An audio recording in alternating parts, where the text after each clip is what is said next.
दोस्तों, बिहार पुलिस विज्ञापन संख्या 1/2023 का रिजल्ट जारी हो चुका है। तो चलिए देखते हैं इसको। इसमें दोस्तों सीटों की कुल संख्या 21,391 था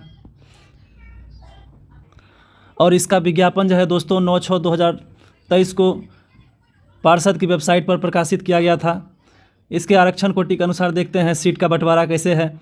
इसमें दोस्तों जनरल का जो है 8556, 8556, EWS के लिए 2140, SC के लिए 3400 और ST के लिए 228 एवं EBC के लिए यानी BC1 के लिए 3842 और BC2 के लिए 2570 और ट्रांसजेंडर जो है ट्रांसजेंडर के लिए भी 56 सीट जो है BC कैटेगरी के अंतर्गत ही इसको ट्रांसजेंडर को दिया जाता है। तो इसका भी 56 सीट है BC2 में। और पिछड़े वर्ग की महिलाओं को के लिए जो है सीट है 655। तो कुल जो सीट हो जाता है 21,391। आइए चलिए देखते हैं कितने फॉर्म डले थे, कौन कौन से क्या कारण से रिजेक्ट हुए, उनको भी विस्तार से देखते हैं। देखिए टोटल जो है रजिस्ट्रेशन कितना हुआ। तो रजिस्ट्रेशन दोस्तों 18,33,387 रजिस्ट्रेशन हुआ था, जिसमें जो है अभ्यर्थी या खुद अभ्यर्थी के द्वारा जो है दोस्तों कुछ गलती कारण से इसको रजिस्ट्रेशन करके छोड़ दिया गया होगा। तो 27,000 ऐसे एप्लीकेशन है, 27,672 और अपूर्ण आवेदन की संख्या जो है 14,484 है। और उसके बाद जो है पूर्ण शुल्क जमा करने वाले आवेदन की संख्या जो है शुल्क सहित जो आवेदन जो हुआ है उसमें 17,91,231 है ऐसे एप्लीकेशंस की संख्या।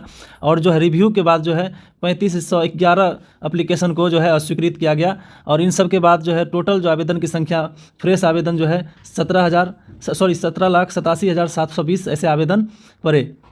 दोस्तों इतने आवेदन के लिए लिखित परीक्षा कार्यक्रम का जो है दोस्तों लिखित परीक्षा का जो कार्यक्रम है 38 जिलों में 545 परीक्षा केंद्र पर परीक्षा का आयोजन किया गया। और 6 पाली में लगभग प्रत्येक पाली में 3-3 लाख जो अभ्यर्थियों को बैठाया गया। लेकिन उपस्थिति देखिए, इसमें प्रत्येक पाली में लगभग 2 लाख स्टूडेंट उपस्थित हुए, यानी कि लगभग 6 लाख जो दोस्तों हैं अब्सेंट हुए विद्यार्थी, यानी कि 17 लाख में देख रहे हैं आप 12 लाख के आसपास अभ्यर्थी जो है परीक्षा में शामिल हुए। दोस्तों परीक्षा में जो है कुल 511 अभ्यर्थी विभिन्न कारणों से अयोग्य घोषित किए गए हैं। देखिए कदाचार के विरुद्ध जो है 80 अभ्यर्थियों को गलत रोल नंबर प्रश्न पुस्तिका नंबर अंकित करने के आधार पर 431 और टोटल जो है 511 अभ्यर्थियों को जो है एग्ज़ाम के बाद जो है अभ्यर्थिता रद्द कर दिया गया। और अब देखते हैं दोस्तों परीक्षा में जो है लिखित परीक्षा में जो है वैध अभ्यर्थियों की संख्या अब कितना रह गया है। तो 11,94,590 है। दोस्तों मिनिमम क्वालिफाइंग मार्क जो है देखिए 30% रखा गया है इस एग्ज़ाम का। तो 30% से कम अंक लाने वाले जो है क्वालिफाई नहीं करेंगे, मिनिमम 30% अंक लाना जरूरी है। और देखिए 5 गुना जो है इसमें पीटी के लिए जो है रिजल्ट दिया जाएगा। तो देखिए दोस्तों यहाँ एक इम्पोर्टेंट प्रशिक्षित गृह रक्षकों से जो है दोस्तों 50% आरक्षित और गैर आरक्षित सीटों को भरा जाना है, लेकिन उतने योग्य अभ्यर्थी उपलब्ध नहीं हो पाते हैं। तो उनकी जो अनुपलब्धता में है जो गृह रक्षक कोटि में जो है गैर गृह रक्षक कोटि के सीटों को मतलब बढ़ा दिया जाता है, मतलब शामिल कर दिया जाता है। गृह रक्षक कोटि में जो गृह रक्षक कोटि का जो सीट है गैर गृह रक्षक में शामिल कर दिया जाएगा। इस स्थिति में यहाँ कहा बताया गया है शेष रिक्ति को उसी कोटि के गैर गृह रक्षक अभ्यर्थियों से भरा जाएगा, यानी कि गृह रक्षक उतना सीट के विरुद्ध अवेलेबल नहीं होते हैं। तो गैर गृह रक्षक सूची में उन सभी सीटों को जोड़ के रिजल्ट दिया जा रहा है इस बार। चलिए देखते हैं गृह रक्षक और गैर गृह रक्षक के लिए किस प्रकार सीटों का बंटवारा किया गया था। लगभग देखिए 50% के आसपास है कि 21,000 देखिए गैर आरक्षित के लिए दोनों में है गृह रक्षक और गैर गृह रक्षक में। उसी प्रकार यहाँ भी देखिए सब जो है लगभग बराबर है। 53 टोटल देखिए 53,455 रिजल्ट इसमें आना था गृह रक्षक में और 53,500 जो है गैर गृह रक्षक में। कुल रिजल्ट की बात करें तो 1,06,955 करना है। यहाँ देखिए गृह रक्षक यानी होमगार्ड के दोस्तों टोटल कुल कितने चयन हुए हैं। तो 485 ही हो पाए, लेकिन सीट कितने था तो लगभग आधा मतलब होना था 50-52 हज़ार के आसपास। यहाँ देखिए कितने होने थे 53,455 रिजल्ट देना था, लेकिन इसमें चयनित जो हुए हैं 485 ही हो पाए हैं। 30% अनिवार्य अंक भी लाना जरूरी रहता है। आगे देखते हैं।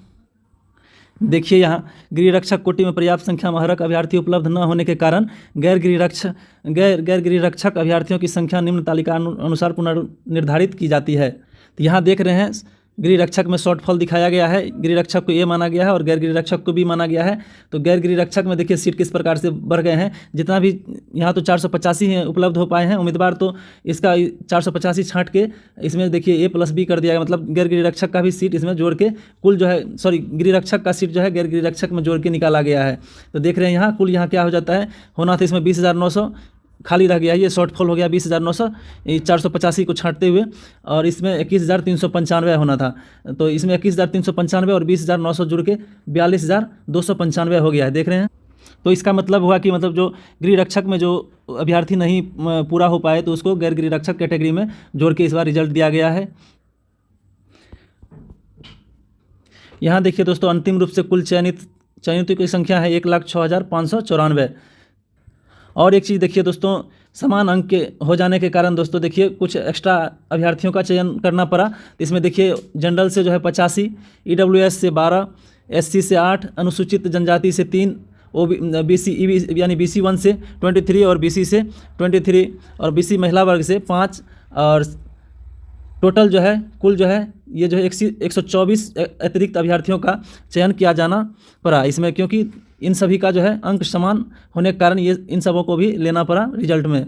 तो देखिए यहाँ दोस्तों, ये जो है गैर गृह रक्षक का ये कुल चयनित संख्या है 1,06,594, और गृह रक्षक के कितने हुए थे ऊपर में देखिए 485, 1,06,594 प्लस 485 जोड़ के, और फिर ये 124 एक्स्ट्रा जो है, ये कुल मिला के टोटल रिजल्ट जो है यहाँ 1,07,079 रिजल्ट दिया गया है। तो चलिए अंतिम पेज पर चलते हैं, देखते हैं क्या क्या अनिवार्य ये जो है रिजल्ट दिया गया है, देखते हैं अनिवार्य डॉक्यूमेंट सब के बारे में से बताया गया है क्या क्या जरूरी है, तो उनको भी देखिए लास्ट पेज में क्या सूचना दी गई है। तो शारीरिक दक्षता परीक्षा की तिथि, समय एवं स्थान संबंध के बारे में अलग से दोस्तों सूचना पार्षद की वेबसाइट पर प्रकाशित की जाएगी।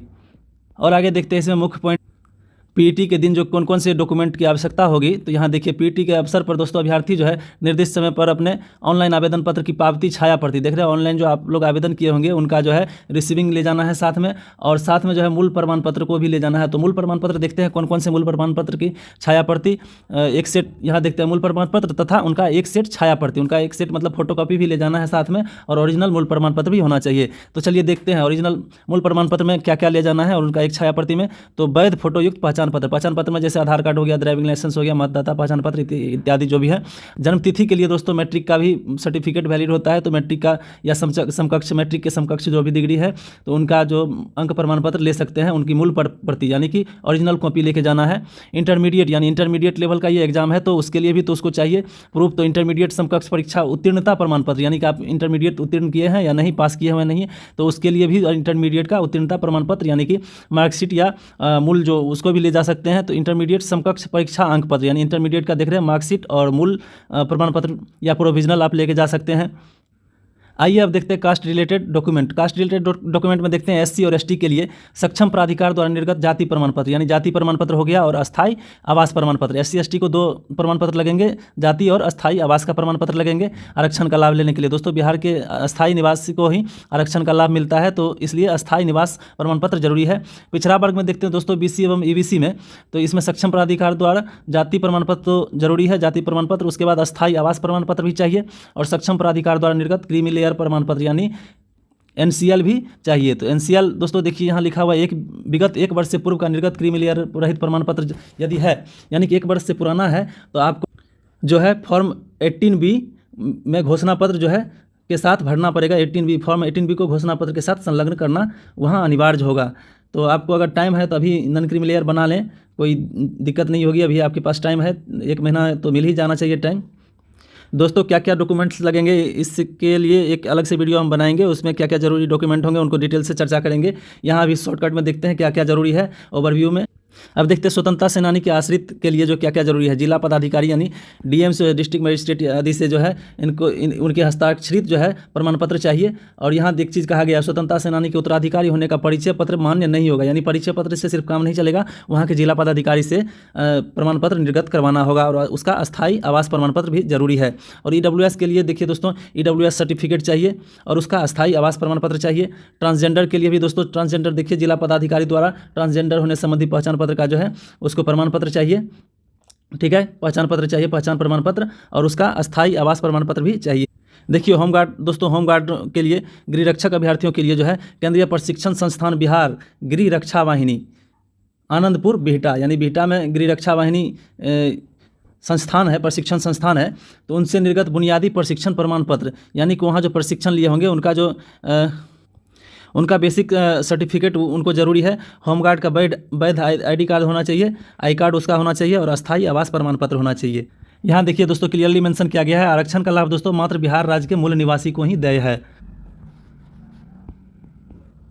अब आइए दोस्तों, मेन पॉइंट है महिला के लिए जो किस तरह से बनाना है, किसके नाम से क्या बनाना है, किसके नाम से ओबीसी ईडब्ल्यूएस सर्टिफिकेट बनाना है, उसके बारे में भी यहाँ क्लियरली मेंशन किया गया है। देखिए एससी एसटी ओबीसी एवं ईबीसी के जो है दोस्तों कोटि के आरक्षण का जो दावा करने वाली महिला अभ्यर्थी जो है, उनका जो जाति या क्रीमी रहित प्रमाण पत्र होगा उनके पिता के नाम एवं पता से निर्गत होना चाहिए। यहाँ क्लियरली लिखा गया है उनके पिता के नाम या पता से होना चाहिए, यानी कि एससी एसटी ओबीसी के एवं बीसी फर्स्ट के जो भी महिला हैं उनके पति के नाम से नहीं, पिता के नाम से होना चाहिए।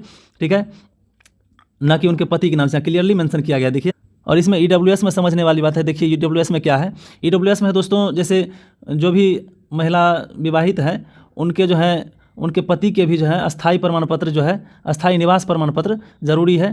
ठीक है, लेकिन पति का जो है दोस्तों अस्थायी निवास प्रमाण पत्र जो है अंचल से निर्गत होना चाहिए, यानी सीओ से, सर्किल यानी सर्किल ऑफिसर से निर्गत होना चाहिए। परंतु इस विवाहित महिला का अपने पिता के अस्थायी निवास के आधार पर निर्गत आवास प्रमाण पत्र प्रस्तुत करना आवश्यक होगा। यानी कि पिता के अस्थायी निवास, यानी कि पिता का जो निवास प्रमाण पत्र है उनके आधार पर इनको अस्थायी निवास प्रमाण पत्र भी बनाना होगा, जिससे स्पष्ट हो जाए कि विवेचित महिला जो है महिला बिहार राज्य की मूल निवासी है। यानी कि होता है कभी शादी इस राज्य से दूसरे राज्य में हो गया तो उनके पिता के आधार पर अस्थायी निवास का प्रमाण पत्र चाहिए। ठीक है, या उनके पिता यहाँ देख रहे हैं।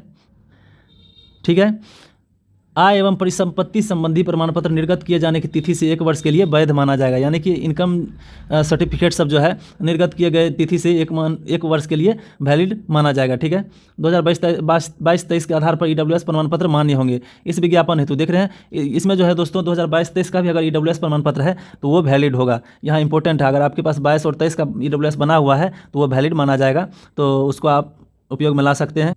और सबसे इम्पोर्टेंट बात दोस्तों, पीटी के दिन ही जो है दोस्तों दस्तावेज यानी डॉक्यूमेंट्स का सत्यापन किया जाएगा, यानी वेरिफिकेशन जो है डीवी जो है पीटी के दिन ही कर लिया जाता है। तो दोस्तों इतना ही मुख्य चीज़ था इसमें आज के रिजल्ट में। तो चलिए